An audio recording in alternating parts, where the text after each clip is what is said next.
video is another concerned video po. Ang sabi niya is, ano po yung pinaka-sensitive part ng babae around of vagina po, ma'am? Ito yung tanong na magandang tanong pero karamihan alam na yung sagot. Ang tinggil ng babae ang pinaka-sensitive erogenous zone na part ng vagina ng babae. Ito lang ang nag-iisang parte doon sa aming katawan na walang ibang purpose kundi ang sexual pleasure. Lahat ng parte ng katawan ng babae, lahat yan may purpose. Ang breast is para pag nagbigay kami ng baby, pwede namin i-feed ng milk namin. Ang vagina ng babae, yung vaginal canal, doon lumalabas ang bata. Doon din nangyayari yung mga sexual intercourse. Yung urethra naman, yung maliit na butas after nung tinggil ng babae, sa baba, yan naman yung labasan ng ihi. Yung butas naman ng puwet, labasan ng alam nyo na. So lahat, karamihan ng parte ng katawan ng babae, lahat yan may kanya-kanyang purpose. Tinggil lang talaga ang ubod tangit nag-iisang salangang purpose. Yan ang ma-experience natin, naming mga babae, ang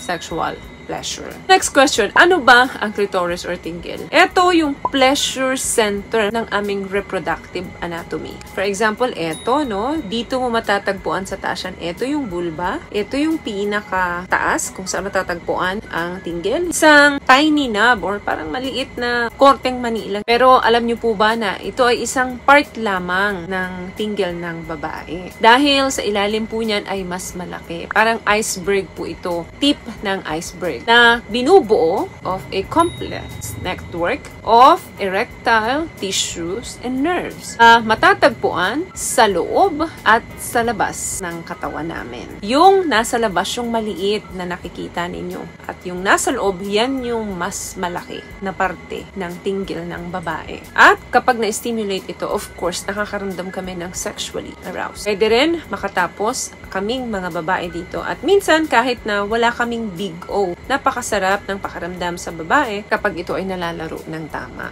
Next question, ano ba yung purpose nito? Ano ba yung function niya? Tulad po ng nasabi ko kanina na ang tinggil ay meron lang isang purpose yan sa katawan namin. Yun ay yung may kakayanan na maka-experience ng sexual pleasure. Ang kabuuan or yung kabuang vulva ng babae is part talaga yan ng erogenous zone. Kaya nitong mag-produce ng intense na sexual pleasure and sexual response sa katawan ng babae. Pwedeng gamitin ito ng tongue, ng finger, ng toys, anything. Basta tama ang hagod mo sa kanya.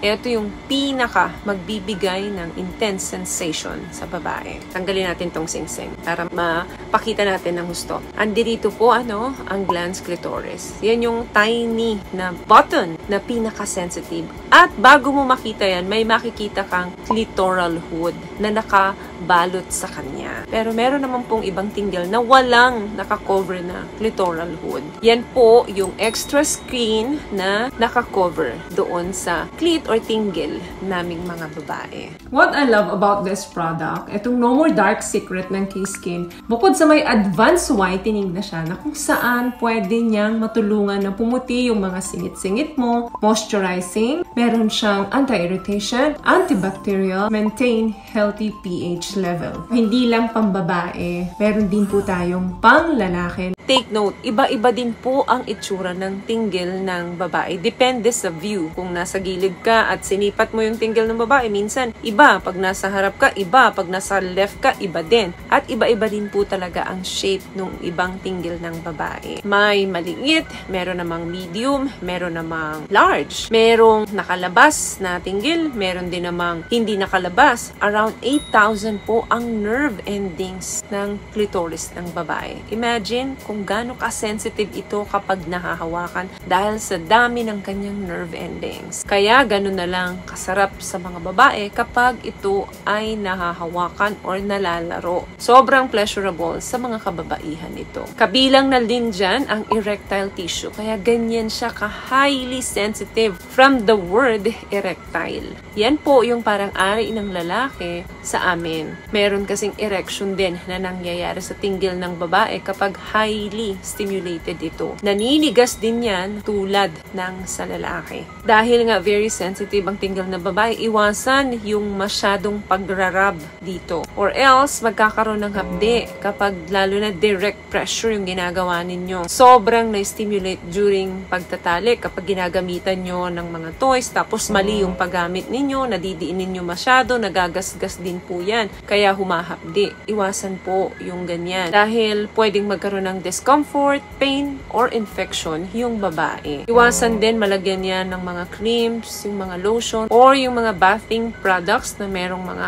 harsh ingredients. Pwede rin magkaroon ng allergic yan dahil doon sa ginamit na condom nung partner ninyo. Plus, gagamitan pa ng toy. So, kahit po masarap sa amin yan, pero kapag mali ang ginagawa doon sa aming dinggil, possible din po na hindi mag-enjoy ang babae. Girls, pag di na kayo komportable doon sa ginagawa sa inyo ng mga partner ninyo, sabihan nyo sila kasi baka hindi nila alam na may hapdi na pala or nasasaktan na kayo, pero umu-okay pa rin kayo. So, ipaalam nyo yan sa mga partner nyo.